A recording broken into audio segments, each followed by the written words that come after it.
ভাটিমতে আপোনালোক সকলোকে মোৰ ইউটিউব চেনেল নলেজ টেম্পললৈ স্বাগতম জনাইছো। আজি উচ্চতৰ মাধ্যমিক চূড়ান্ত বৰ্ষৰ ছাত্ৰ-ছাত্ৰীসকলৰ বাবে অনুজ্ঞাৰ বিভক্তি সম্পৰ্কে আলোচনা কৰিম। ইতিমধ্যে আগৰ দুটি খণ্ডত আমি বিভক্তি কাকবোলে, বিভক্তি কেই প্ৰকাৰ আৰু কি অসমীয়া ভাষাত প্ৰয়োগ হোৱা দুই প্ৰকাৰ বিভক্তিৰ ক্ৰিয়া বিভক্তি বা ধাতুৰ ওপৰত পুৰুষবাচক বিভক্তিৰ প্ৰয়োগ সম্পৰ্কে আমি আলোচনা কৰিলো। আজি তোমালোকৰ সাহিত্য সৌৰভ পুথিখনিৰ ৭০ পৃষ্ঠাত থকা অনুজ্ঞা বিভক্তি সম্পৰ্কে আলোচনা কৰিম। তোমালোকৰ অনুজ্ঞাৰ বিভক্তি অতি পৰীক্ষাৰ বাবে অতি প্ৰয়োজনীয় এটি প্ৰশ্ন, যেটো পৰীক্ষাৰ আগৰ পৰীক্ষাটো তোমালোকৰ অনুজ্ঞাৰ বিভক্তি সম্পৰ্কে প্ৰশ্ন আহিছে। আগন্তুক পৰীক্ষাৰ বাবে তোমালোকৰ এই প্ৰশ্নটো অতি প্ৰয়োজনীয় বুলি অনুভৱ কৰি আজি এই অনুজ্ঞাৰ বিভক্তি সম্পৰ্কে আলোচনা কৰিবলৈ লৈছো। আহচোন চাও অনুজ্ঞাৰ বিভক্তি বুলিলে কি বুজা, অনুজ্ঞাৰ বিভক্তিপূৰ্ণ কি। এতিয়া প্ৰথমে আমি চাম যে অনুজ্ঞাৰ বিভক্তিনো কি। অসমীয়া ভাষাত অনুজ্ঞা ভাৱত অনুজ্ঞা ভাৱ বুলি কোৱাৰ লগে লগে তোমালোকে মনত ৰাখিবা আদেশ, অনুৰোধ, অনুমতি, আশীৰ্বাদ, ইচ্ছা আদি ভাৱ বুজোৱা বা প্ৰকাশ কৰা। দ্বিতীয় আৰু তৃতীয় পুৰুষ, পুৰুষ বুলি কোৱাৰ লগে লগে প্ৰথম পুৰুষ, দ্বিতীয় পুৰুষ আৰু তৃতীয় পুৰুষ। আগৰ ক্লাছত তোমালোকক কৈছোৱেই ইংলিছত পাৰ্চন, যে ফাৰ্ষ্ট পাৰ্চন, ছেকেণ্ড পাৰ্চন আৰু থাৰ্ড পাৰ্চন, আৰু অসমীয়াত সেই পাৰ্চনক পুৰুষ বুলি কোৱা হয়, যে প্ৰথম পুৰুষ, দ্বিতীয় পুৰুষ আৰু তৃতীয় পুৰুষ। এতিয়া ইয়াত কোৱা হৈছে যে দ্বিতীয় আৰু তৃতীয় পুৰুষ, পুৰুষত ধাতুৰ পিছত কিছুমান বিভক্তি যোগ হয়, এইবোৰে হ'ল অনুজ্ঞাৰ বিভক্তি। এই বিভক্তিবোৰ হৈছে দ্বিতীয় পুৰুষ। এতিয়া দ্বিতীয় পুৰুষত মান্য আৰু তুচ্ছ ৰূপত প্ৰয়োগ হয়। ইয়াত মান্য ৰূপ আৰু তুচ্ছ ৰূপ দুটা ৰূপ দেখুওৱা হৈছে। মান্য ৰূপত আ বিভক্তিৰ প্ৰয়োগ হয় আৰু তুচ্ছ ৰূপত ই বিভক্তিৰ প্ৰয়োগ হয়। মান্য ৰূপত আ তোমালোকে মনত ৰাখিবা আৰু তুচ্ছ ৰূপত ই বিভক্তিৰ প্ৰয়োগ। আৰু তৃতীয় পুৰুষত অক বিভক্তিৰ প্ৰয়োগ হয়। আমি উদাহৰণৰ সৈতে তোমালোকক অতি সহজভাৱে বুজাই দিম। এতিয়া প্ৰথমে আমি চাওঁচোন আহা দ্বিতীয় পুৰুষত অনুজ্ঞাৰ বিভক্তিৰ ব্যৱহাৰ। দ্বিতীয় পুৰুষত অনুজ্ঞাৰ বিভক্তিৰ ব্যৱহাৰ বুলি কোৱাৰ লগে তোমালোকক দেখুৱাই দিয়া হৈছে যে মান্য ৰূপ আৰু তুচ্ছ ৰূপ। মান্য ৰূপত তুমি আৰু তুচ্ছ ৰূপত তই। এতিয়া মান্য ৰূপত সম্বোধনটো তুমি, যেন তুমি কৰা, তুমি কৰা বুলি কোৱাৰ লগে লগে কৰ যোগ আ। ঠিক তেনেকৈ তুচ্ছ ৰূপত হ'ব তই, যেনে তই কৰ, তই কৰ বুলি কোৱাৰ লগে লগে অ বিভক্তিৰ প্ৰয়োগ হৈছে। গতিকে মান্য ৰূপ আৰু তুচ্ছ ৰূপ দুয়োটা ৰূপতে আমি উদাহৰণৰ সৈতে যদি চাওঁ তেতিয়াহ'লে স্পষ্টভাৱে বুজিব পাৰো যে ইয়াত আ বিভক্তিৰ প্ৰয়োগ হৈছে, অৰ্থাৎ মান্য ৰূপত আ বিভক্তিৰ প্ৰয়োগ হৈছে আৰু তুচ্ছ ৰূপত অ বিভক্তি, অ মানে শূন্য, ইয়াত বিভক্তিটো উজ্জ লুপ্ত হৈ আছে। গতিকে সেইকাৰণে ইয়াত কৰ যোগ অটো উজ্জ লুপ্ত হৈ আছে, যাৰ কাৰণে কৰ বুলি কোৱাৰ লগে লগে ৰটো হৈছে যদিও ইয়াত অ বিভক্তিটো লুপ্ত হৈ আছে।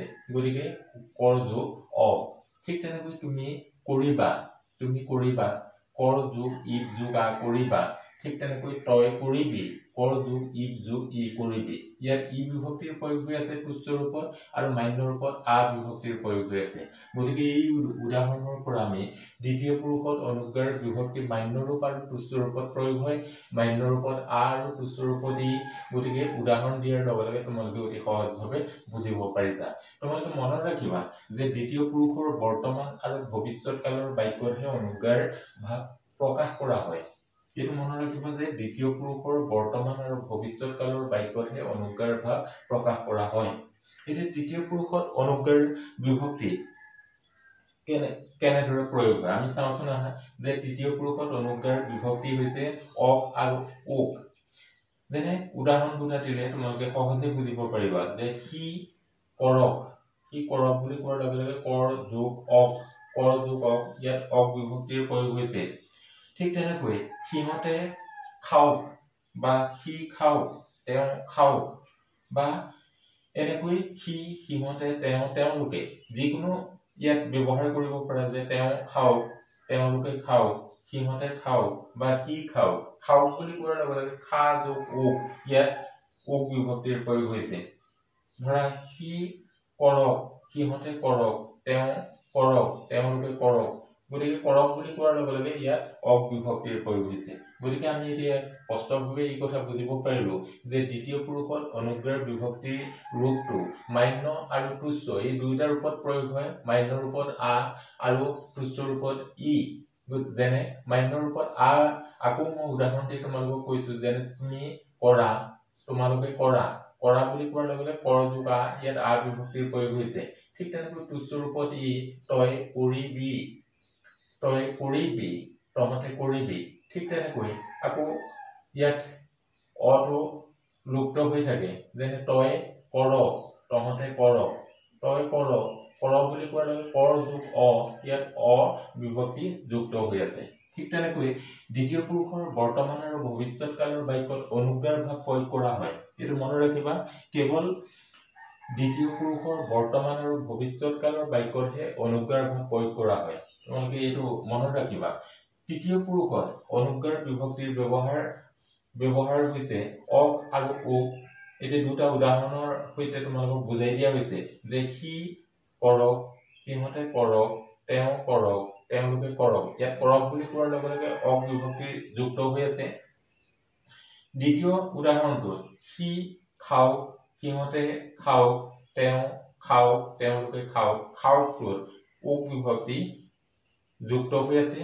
গতিকে আমি আজি অনুগ্ৰাৰ বিভক্তি বুলিলে কি বুজা অনুগ্ৰাৰ বিভক্তিবোৰ কি উদাহৰণ সহ তোমালোকক বুজাই দিলো তোমালোকে নিশ্চয় সহজে বুজিব পাৰিছা তথাপি মই আকৌ এবাৰ কৈ দিছো যে অনুগ্ৰাৰ বিভক্তি বুলিলে কি বুজা যে অসমীয়া ভাষাত অনুগ্ৰা ভাৱত অনুগ্ৰা ভাৱ বুলি কোৱাৰ লগে লগে আদেশ অনুৰোধ অনুমতি আশীৰ্বাদ ইচ্ছা আদি বুজোৱা ভাৱ দ্বিতীয় আৰু তৃতীয় পুৰুষত ধাতুৰ পিছত কিছুমান বিভক্তি যোগ হয় এইবোৰক অনুগ্ৰাৰ বিভক্তি বোলা হয় আৰু এই বিভক্তিবোৰ হৈছে দ্বিতীয় পুৰুষত মান্য আৰু তুচ্ছ দুটা ৰূপত প্ৰয়োগ হয় মান্য ৰূপত আ আৰু তুচ্ছ ৰূপত ই আৰু তৃতীয় পুৰুষত অক বা আৰু ও এই দুটা বিভক্তি প্ৰয়োগ হয় আৰু উদাহৰণৰ সৈতে তোমালোকক ইতিমধ্যে দেখুৱাই দিছো যে দ্বিতীয় পুৰুষত অনুগ্ৰাৰ বিভক্তি মান্য ৰূপত আ আৰু তুচ্ছ ৰূপত ই কেনেকৈ প্ৰয়োগ হয় যেনে তুমি কৰা তোমালোকে কৰা বুলি কোৱাৰ লগে লগে ইয়াত আ বিভক্তিৰ প্ৰয়োগ হৈছে তুচ্ছ ৰূপত তহঁতে কৰ তই কৰ গতিকে ইয়াত কৰ বুলি কোৱাৰ লগে লগে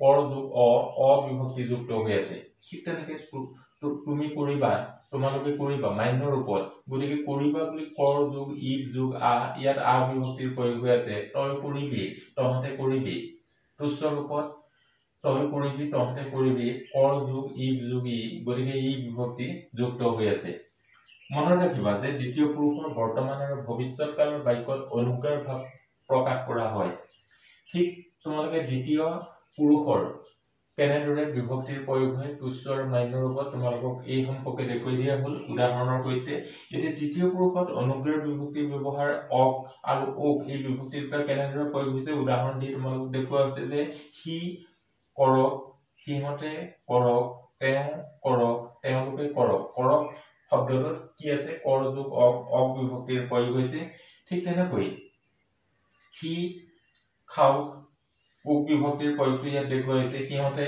খাওক তেওঁ খাওক তেওঁলোকে খাওক খাওক শব্দটোত খা যোগ ওক বিভক্তিৰ প্ৰয়োগ কৰা হৈছে এতিয়া তোমালোকে নিশ্চয় অতি সহজে বুজিব পাৰিলা অনুগ্ৰাৰ বিভক্তি বুলিলে কি বুজা অনুগ্ৰাৰ বিভক্তিবোৰ কি উদাহৰণৰ সৈতে তোমালোকক অতি সহজভাৱে বুজাই দিলো তোমালোকে পৰীক্ষাৰ বাবে অতি প্ৰয়োজনীয় এই প্ৰশ্নটোৰ উত্তৰটো নিশ্চয় সহজে বুজিব পাৰিছা আৰু পৰীক্ষাত তোমালোকে আহিলেও এই প্ৰশ্নটোৰ উত্তৰ শুদ্ধভাৱে লিখিব পাৰিবা বুলি মই আশা কৰিছো ধন্যবাদ